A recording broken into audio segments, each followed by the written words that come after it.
Deus, Pai Celestial, nós queremos, Deus bendito, que o Senhor seja conosco, para nos abençoar mais uma vez, Pai.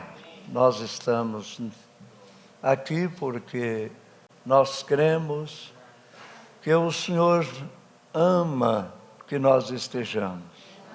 O Senhor nos trouxe aqui, o Senhor proveu a forma, a maneira, a condição, para que isto fosse possível. Que a mão do Senhor cubra cada um de nós e que aquele sacrifício, Pai, aquele cordeiro esteja ali nos representando. Que nós possamos contar com isto, com esta ajuda de misericórdia da Tua parte. Ajuda, Pai, cada irmão, cada irmã, cada companheiro, e dá-nos, ó Deus, uma tarde abençoada. Oramos, Pai, te rogando no nome do Senhor Jesus Cristo. Amém. Não é? Mas está anunciando aqui o engenho d'água, né? Eu não sei como é que eles estão fazendo por lá. Mas é isso. A gente agradece a Deus por cada um deles, não é isso? Deus os recompense, os abençoe e que possam, juntamente conosco, serem abençoados. Vamos nos colocar de pé. Nós vamos, eu creio que hoje terminar a ceia bastante cedo. Eu quero falar sobre o mesmo assunto que eu falei lá em São Gonçalo ontem. Eu vou falar a mesma coisa que eu falei lá, porque eu acho que todos ali foram abençoados. Então, a nossa escritura é Mateus 4:16. Todos podem abrir nos seus livros, suas Bíblias, nesse capítulo. Mateus, capítulo 4, versículo 16. É um versículo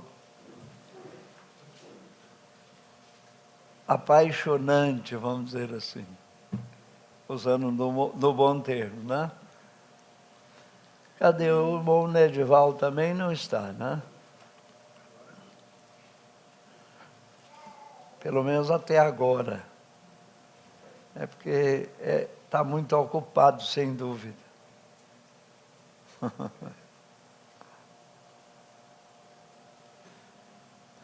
4:16. Creio que todos já encontraram. Até o irmão João já achou aqui. Então ninguém mais falta, né? Vamos à leitura. O povo que estava assentado em trevas, viu uma grande luz. E aos que estavam assentados na região e sombra da morte, a luz raiou. Podeis vos assentar.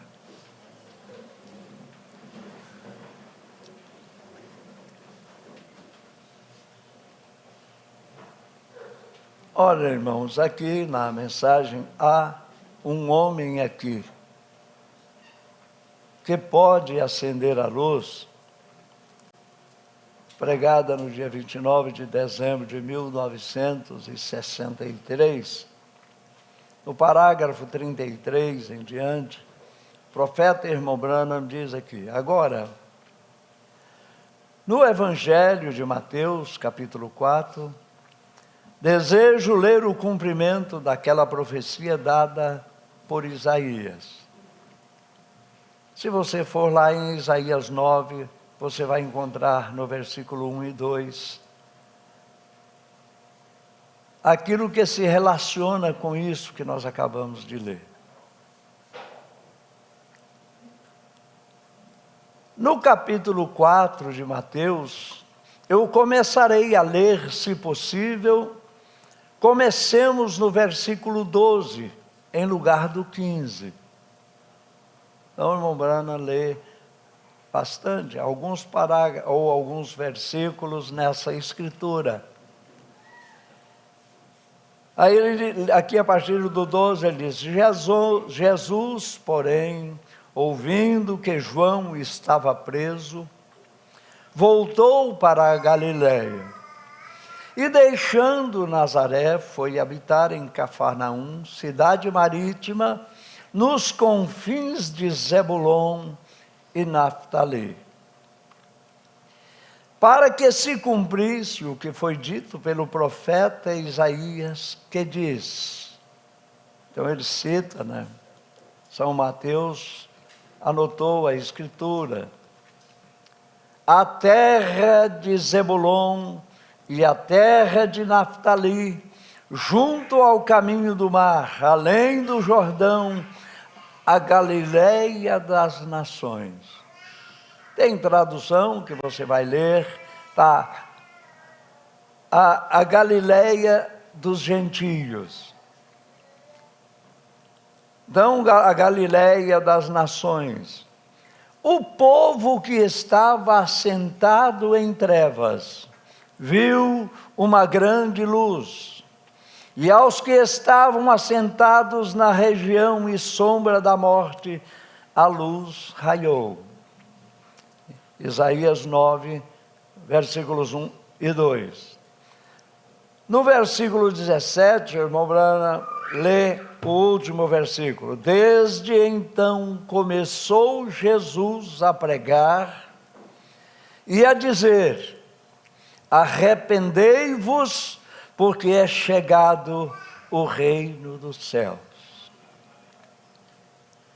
E no parágrafo 89 da mensagem em pauta, há um homem aqui que pode acender a luz.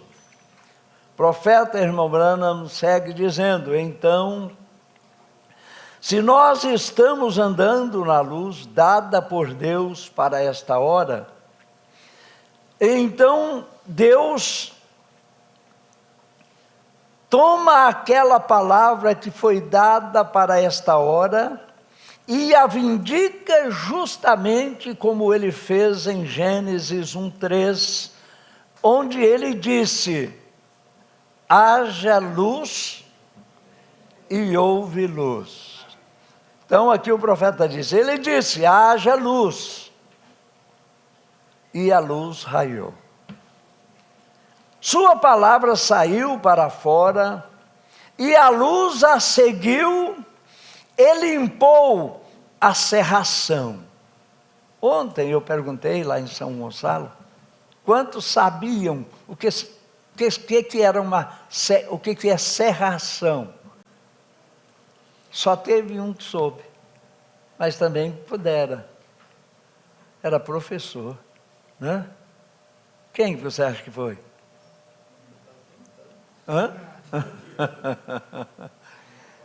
Irmão Francisco. Irmão Wagner estava aqui, inclusive eu quero dar uma nota, sobre os detalhes. O irmão Ivan está em franca recuperação, a gente está muito contente, porque a sua cirurgia estava em eminência de ter que retornar e reabrir, porque estava com um sangramento duvidoso. Os médicos falaram: olha, se esse sangramento não estancar, se ele não parar, nós vamos ter que reabrir a cirurgia de novo. Mas a gente tem que agradecer a Deus, todos nós estávamos em oração por ele, e a cirurgia, a sangria cessou, estancou, e ele já está respondendo, a todos os medicamentos que está tomando, e possivelmente na segunda-feira, no máximo terça, ele deixa a UTI, já vai para o apartamento, para a enfermaria. A gente então está crendo que ele vai se recuperar e nós vamos tê-lo ainda por muito tempo conosco. Deus o abençoe. Eu gosto muito do irmão Ivan. Ele é uma pessoa quieta, calada, não é de muita conversa, mas o pouquinho que ele dedica para a gente, que ele fala com a gente, é agradável. A gente sente bem em estar com ele. Deus continue abençoando, né? Então,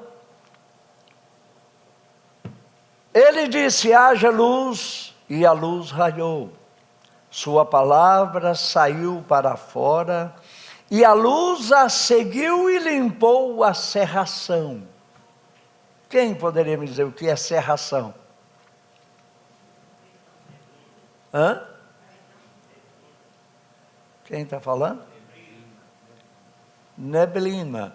Cerração. Hã?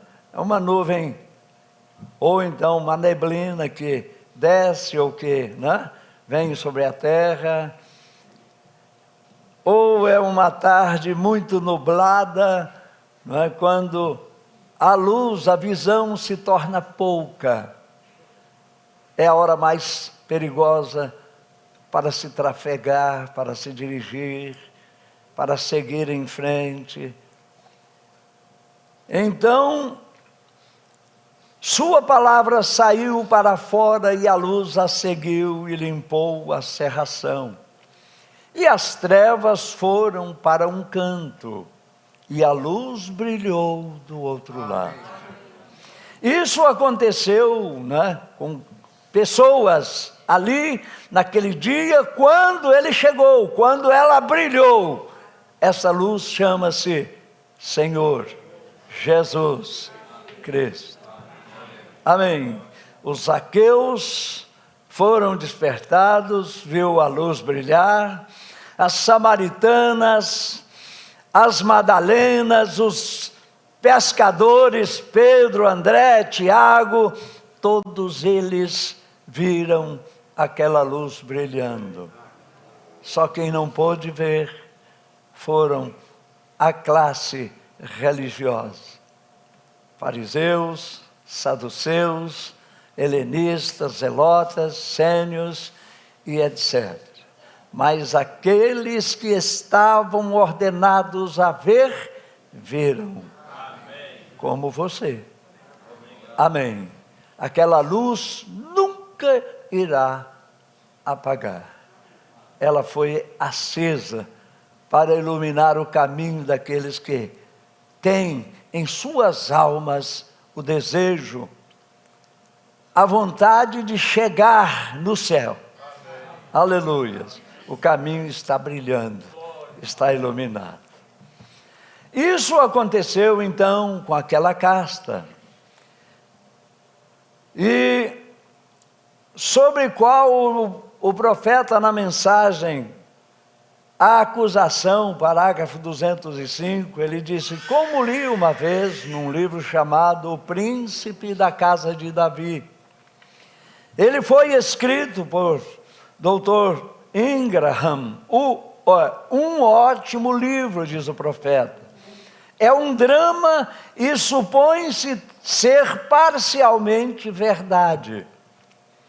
Originado de alguns velhos manuscritos tomados de uma mulher chamada Adina, que em sua juventude ela foi do Egito à Palestina.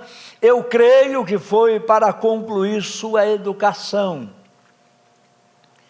E ela esteve ali durante o tempo de Cristo, e se supõe que ela escreveu de volta a seu pai.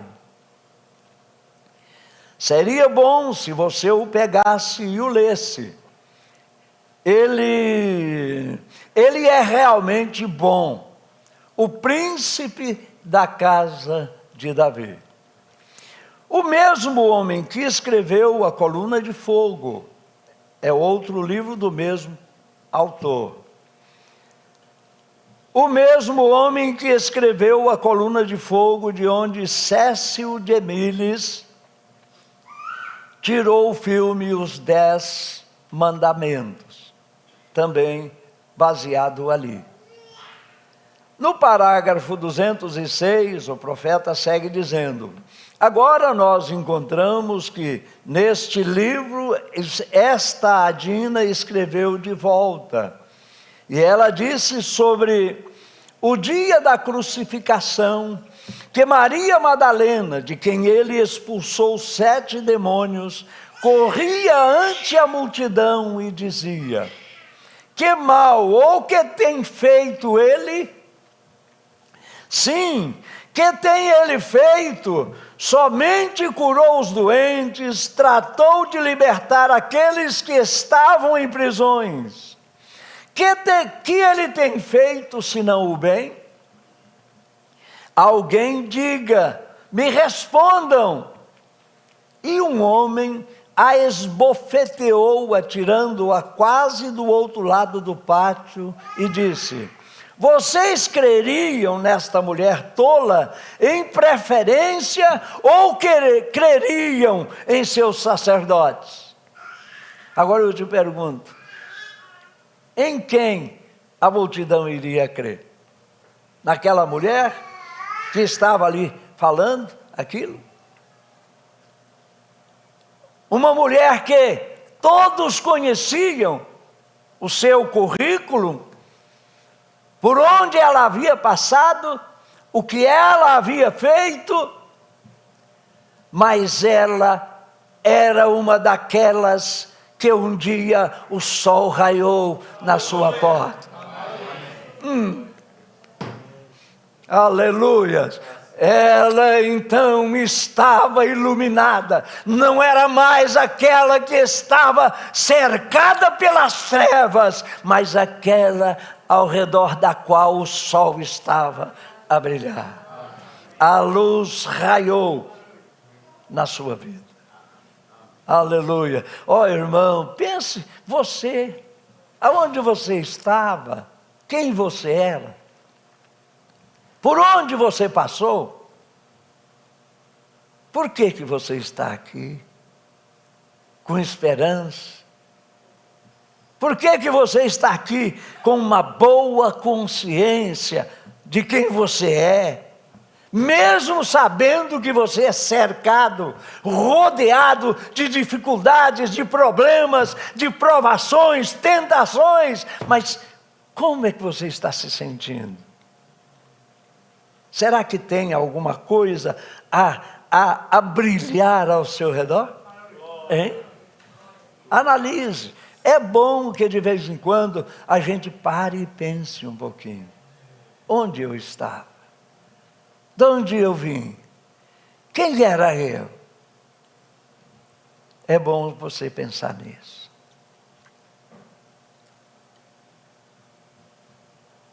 Aí está você, estão vendo? Que fez ele? Ele não fez nada.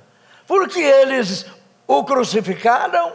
Por quê? Sim, por quê? Porque eles não reconheceram quem ele era. Eles não viram aquela luz raiando. Eles não viram. E no parágrafo 337 desta mensagem, a acusação, né? O irmão Branham diz: eu creio num Deus santo. Sim, senhor, você crê também? Seu poder para a cura, para libertar e tirar aquelas pessoas do amor do mundo, para libertá-las, como ele fez com Maria Madalena. Recordem, ela era uma pequena Jezabel pintada. Também ela tinha 7 demônios nela. Ela era uma mulher que se despia. Ela tinha um demônio de atração que os homens não resistiam à tentação que ela causava. E foi exatamente aquele demônio, presta atenção, foi exatamente aquele demônio que a levou a Jesus. É verdade ou não? Foi exatamente aquele demônio que a levou a Jesus. Quando ao seu redor, tudo eram trevas, mas quando ela se encontrou com Jesus, a luz raiou. Amém. Por quê? Porque era uma de suas promessas. Aqueles que estavam, no vale da sombra da morte, a luz raiou ao redor deles. Aleluias. O pastor Joaquim, em um de seus programas de rádio, disse que a maior bênção na vida de Maria Madalena foi aquela de ter sido flagrada em pleno ato ilícito. Ela era uma que estava assentada em trevas e sombra da morte. Mas aquele dia a luz raiou para ela. Pois ali estava ele, o sol da justiça brilhando. Aleluias. E para ela foi aquele ato que a colocou diante da oportunidade de se deparar com Jesus. E quando ela se deparou com Jesus, a luz raiou para ela. Aleluia. Ela nunca mais foi a mesma. E no parágrafo 340, seguindo, o irmão Branham diz: e ministros no púlpito estão tolerando isto para terem um ganha-pão. Pela posição social de algum credo que dizem: eu pertenço a tal e tal, eu pertenço, como disse em 1 Coríntios, eu sou de Paulo, eu sou de Apolo, eu sou de Pedro, eu sou disso, eu sou daquilo. Eu fiz uma aplicação aqui. Eu pertenço ao Adalto Mateus lá no Gama, ao Gideão lá em Lusiânia, ao Joaquim Gonçalves lá em Goiânia, hoje Jonas Pimentel, e ao Sebastião Machado lá no Piauí, ao Eleu lá em Fortaleza. Aí eu coloquei a mesma interrogação: porventura morreu um deles por você? Irmãos, quando a luz brilha na vida de uma pessoa, por mais indouta que ela seja, e até por mais demente que ela seja, Isaías tem que se cumprir. Haveria um caminho, e esse caminho seria um caminho, aleluia, glorioso, seria um caminho santo, nem o louco o haveria de errar. Por quê? Porque quando aquela luz brilha ao seu redor, aleluia, o pouquinho de senso que ele tiver vai ser vivificado. E ele vai em frente. Não importa. Por isso é que nós precisamos ter zelo por cada um dos nossos. Por mais débil que ele seja, por mais fraco que ele seja, por mais problemático que ele seja, ele não pode ser lançado fora. Ok? Jesus não faria isso. Não fez isso, não fará isso nunca. Ele vai acolher sempre. Ele vai estar sempre chamando. Ele vai estar sempre clamando, batendo na porta e tentando entrar. Amém. Porventura morreu um deles por você? Portanto, não estejam trocando-o por nada, ou colocando educação ou qualquer coisa no lugar do poder de Deus, no lugar desta luz que raiou, que foi Jesus. Pois quando você também Estando no vale da sombra da morte, ela cruzou o seu caminho e brilhou sobre você. Amém. Então que Deus vos livre ou nos livre desta corrida desenfreada contra o tempo. E como Ele fez com aquela Madalena, com aquela samaritana, com aquele Zaqueu, com aquele Pedro pescador, fez com você também.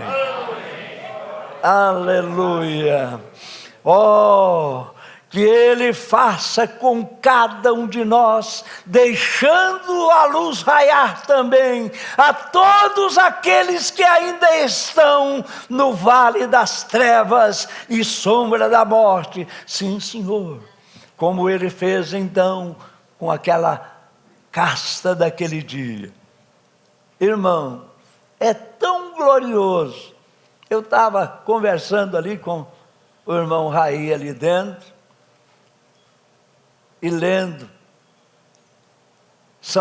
Romanos capítulo 10, que coisa tremenda tem aquilo ali, em Romanos capítulo 10, Deus nos amou demais, Deus estendeu sua mão de misericórdia, e não poupou nem o seu próprio templo, o sacrificou por mim, por você, levou Ele à cruz, o partiu em pedaços ali, para que você pudesse nutrir daquele alimento.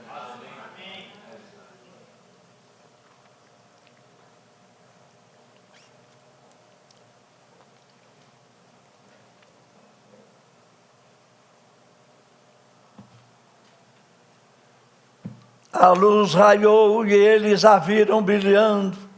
A prova disso é que todos eles estavam no velho cenáculo de Jerusalém.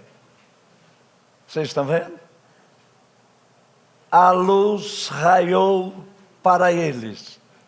Prova disso é que eles estavam ali naquele velho cenáculo de Jerusalém.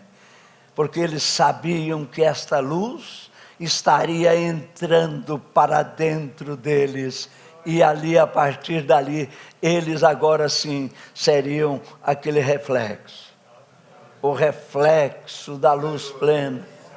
Aqueles covardes que negaram, como Pedro, negou a Jesus, mas a partir daquele momento ali em Atos, agora ele podia dizer para seus algozes, para aqueles que lhe ameaçavam, podia dizer para eles: importa-nos mais antes obedecer a quem?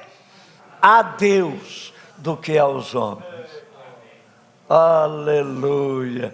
Aí por isso você vai ver, porque o que mais encabula os ateus é isso.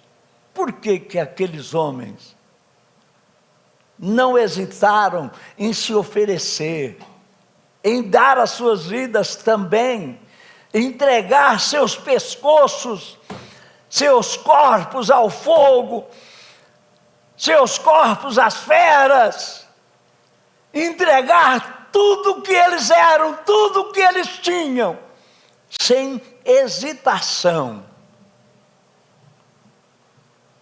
E como o caso de Pedro, que não se achou digno de ser crucificado como ele foi. Clamou e pediu, e lhe atenderam. O viraram de cabeça para baixo, o crucificaram de cabeça para baixo. Oh, glória! Por que que ele fez aquilo? Porque a luz raiou para ele. Aquela grande luz brilhou ao seu redor, e ele não tinha dúvida daquilo. Irmão, irmã, sejamos agradecidos, porque grandes coisas fez o Senhor por nós. Nos chamou das trevas onde estávamos, da ignorância aonde estávamos, e nos assentou em lugares celestiais. Aleluia! Isso é motivo de alegria e gratidão para cada um de nós. Vale a pena você morrer para o mundo, você se desprender de tudo que estiver te prendendo ao redor, levantar a cabeça e seguir em frente. Tem uma proposta de prêmio para aqueles que concluírem a viagem. Aleluia! E você não vai estar andando em trevas, você vai estar andando na luz, como Ele. Oh, coisa boa é vocês conhecerem. Você não sabe o tanto que isso faz a gente ficar feliz, não é? Ele na luz está. É uma expressão. Ele não está, Ele é a luz. Ele diz: eu sou a luz do mundo. Depois, quando esta luz ia se ausentar e as trevas iam descer, ele disse: mas vós agora sois essa luz. Por isso é que eles foram para o Pentecostes. É o que nós precisamos atingir. Nós não podemos hesitar disso. Nós temos que buscar esse poder. Concordam comigo? Amém. Vamos lutar. Vamos levantar a nossa cabeça. Vamos condenar nossas mazelas, jogá-las no lixo e vamos parecer com Ele. É o que nós precisamos fazer. Deus te abençoe. Deus te ajude e que esta luz esteja sempre